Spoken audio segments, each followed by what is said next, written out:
Mickey, say hi. I feel like I'm on a first date or something. Hi, it's Rachel.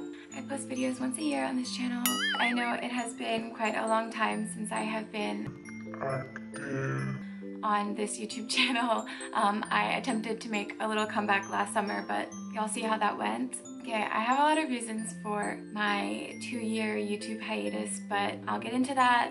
As y'all can see, I'm in a new apartment. This is actually my bedroom. I am no longer in a one-room apartment, so that has been everything. This video is gonna be a really fun little Q&A slash life in Korea update, job update, apartment update. Wow, I have a lot to tell y'all.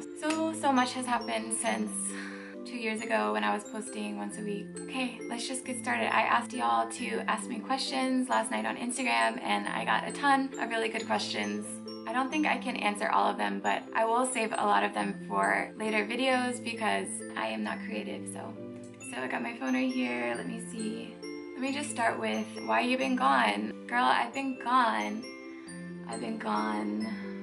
I was going through my old comments actually, and I have so many comments on my last video like, what happened to you? Like, are you dead? Yeah, I think I did die and was reborn when I quit my kindergarten job. Okay, so this question I've kind of been avoiding because the reason for me being gone wasn't a very happy reason. Oh wait, y'all, Nikki wants to get out.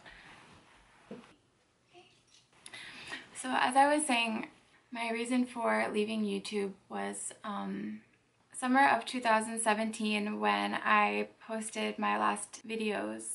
Around that time, there was someone basically stalking me online, and when I say stalking, I mean watching my every move and post and trying to get all of the personal information about me and people that I'm close with that they could get, and they were pretty much just making me feel really uncomfortable about putting myself out there online. My motivation to make videos went to about a 0 because I felt really paranoid. I knew this person was living in Seoul, and when I was like going to work in the morning on the subway, I was always looking over my shoulder and thinking, what does this person look like? Who's doing this? Why? And basically just making my life harder.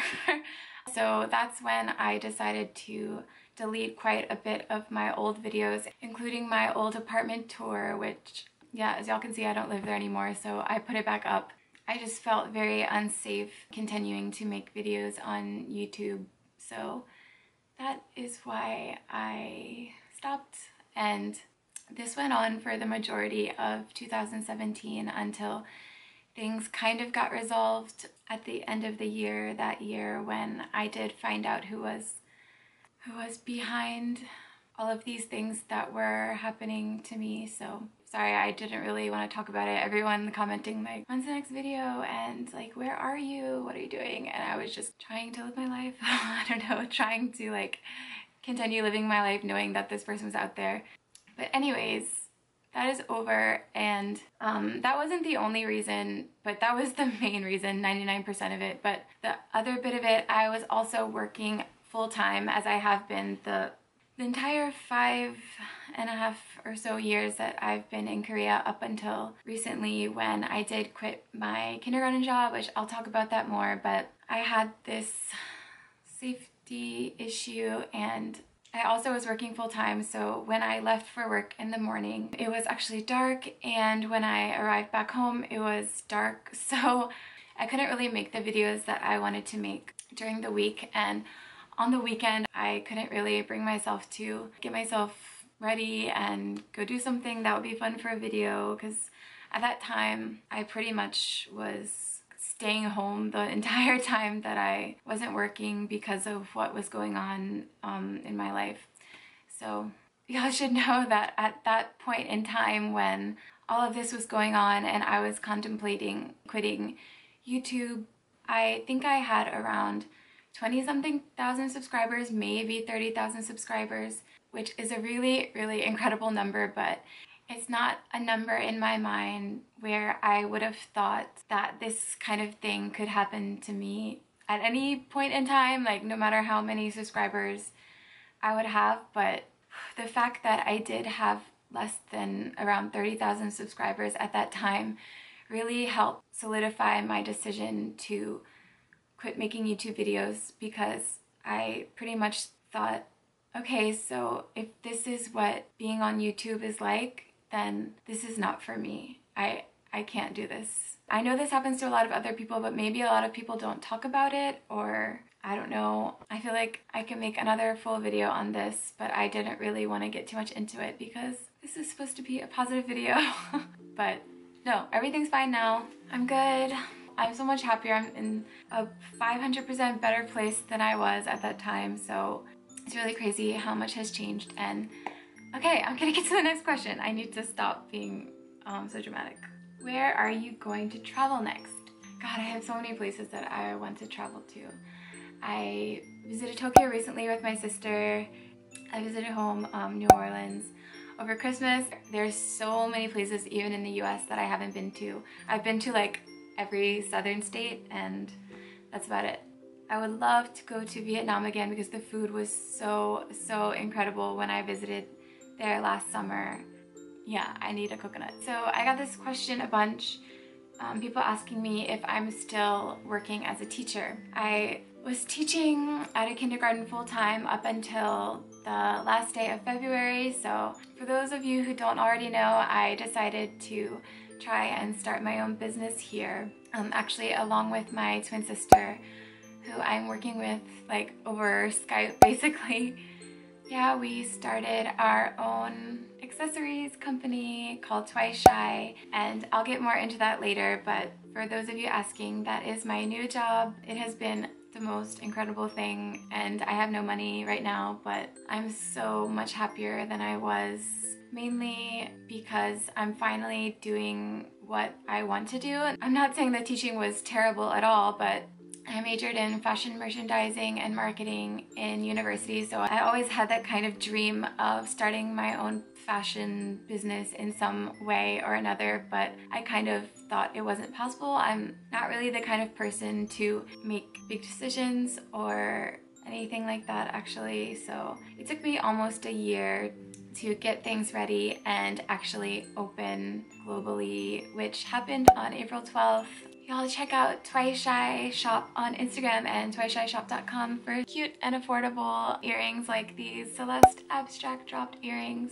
These are little lions. They are the Valencia lion drop earrings, which I think are really bold and cute, and these are perfect for spring. These little sunflowers, they're called the Mia sunflower drop earrings. If y'all want to hear more about it, maybe I'll make a separate video, but I don't want this to be like an ad for Twice Shy. And it's so funny, y'all, because if you look at my older videos, I never used to wear earrings. I've had my ears pierced since I was a baby, but I was never an earring person. I hated how I looked in earrings and I thought they were so uncomfortable. Up until a year ago when I started my own earring company, so that's how life works sometimes. How long did it take to start your own business? Okay, I kind of said this, but it took almost a full year. It was kind of random how I started to think about it, but as I was deep into my 5th year teaching in Korea, I kind of gave myself a little wake-up call. Okay, Rachel, you're 27 now. You know that you don't want to be a teacher forever. You know that you want to do something else, but you just don't know how. So it's time to get to it. It's time to research and see what your options are and see what you can make happen. I started going to Dongdaemun and looking at all of the wholesale markets for clothes and accessories, and the idea just wouldn't get out of my head. I need to start my own online shop, and I talked to my sister about it, and she was 100% on board. My boyfriend helped me get the business licensing here in Korea, and my sister got all the licensing done for our business in the US. So that's where it started. Things just snowballed from there. Is it hard to build your own business in a foreign country? Yes. It was.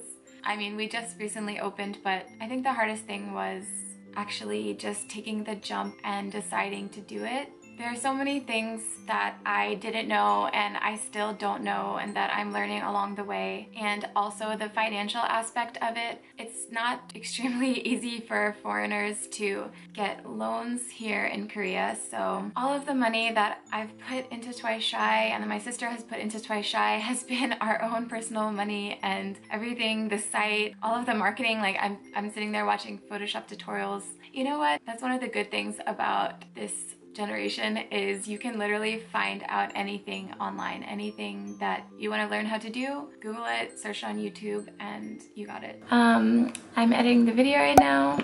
It's almost midnight, and I realized that one of the questions that was most frequently asked got cut off when my camera overheated.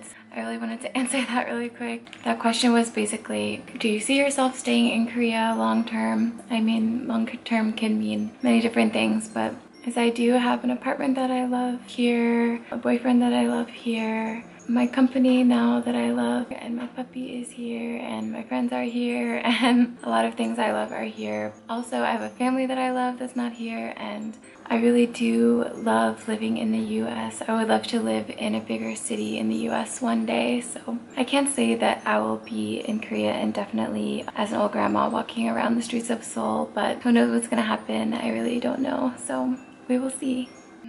How is life as a businesswoman? Well, my life has changed so much. This sounds really ridiculous, but I have so much more like joy for life now. That sounds really dramatic, but I'm so much happier just knowing that I'm working towards something for myself and that it's something I really love doing and that I've always wanted to do. I think it's just been really refreshing to not be doing the same thing that I've been doing for the past 5 years. I don't know if I'm even looking at the camera, but it has been quite a long time since I've been talking to a camera like this, so sorry. Oh.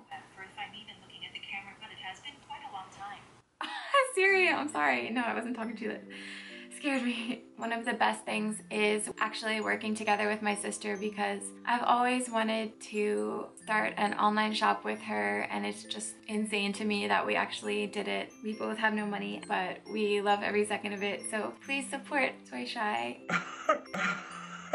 A lot of people asked me if I'm fluent in Korean now, and no. A lot of times my boyfriend will speak in Korean to me, but I almost always reply in English. I guess that's why my listening has gotten so good. I need to stop being a baby and just talk. I'm one of those people that feels so like shy about sounding dumb, and I know that's something that I really need to work on now that I have more time and that I'm not stuck in the English zone all day. Yeah, that's another one of my goals for 2019. Get more confident with speaking Korean.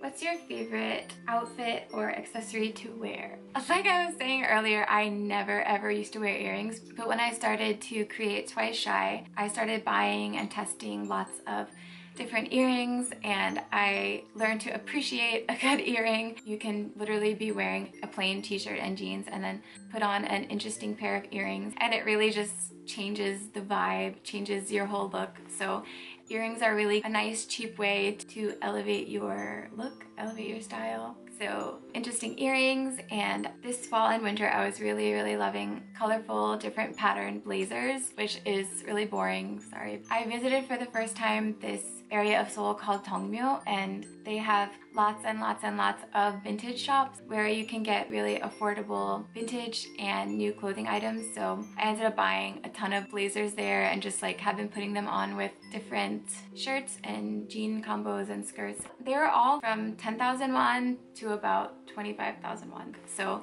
earrings, blazers. A few people asked about my favorite skincare items. I really don't have a crazy skincare routine or anything, but I do have one thing that I wanted to share. This is a moisturizer that I use every night and every morning before I do my makeup. I literally don't use any other moisturizer. I continuously order this one from Coupang. I've scraped every little bit that there is left. It's a Nature Republic Aqua Super Aqua Max Cream, and my skin used to be really oily when I was in like middle school and high school, but since getting older my skin has gotten super dry. I don't know why it's gotten so bad, but I need the Aqua Super Aqua Aqua Super Aqua Maximum Aqua for my skin these days, and I'm obsessed with this. See, this is my new one, and it's really affordable. It's like 9,900, 9,000, 10,000 won for one of these, and it lasts a good while. So I really recommend this for anyone else struggling with dry skin. Okay, let me make this the last question since I feel like this is getting quite long. Are you coming back to YouTube for good? I'd like to say yes. Right now I'm saying yes. I'll be here making videos, and let me know what kind of videos you want to see. If you want to see more about the behind the scenes of me attempting to run my own business with my sister. Now that I have more free time, I really want to force myself to get out more and go do things and meet people and be happier, and those are my goals. So I'll keep you updated with how that goes. I'm so happy to be back making videos and talking and interacting with y'all, and just being able to share more of my life with you than I was able to before. So I really hope this wasn't too boring, and I really hope that you enjoyed this little update, and I will see you again soon. Bye! And for those of y'all who asked how Mickey is doing, he's doing well. He has an Instagram now. Follow him at Shiva Mickey.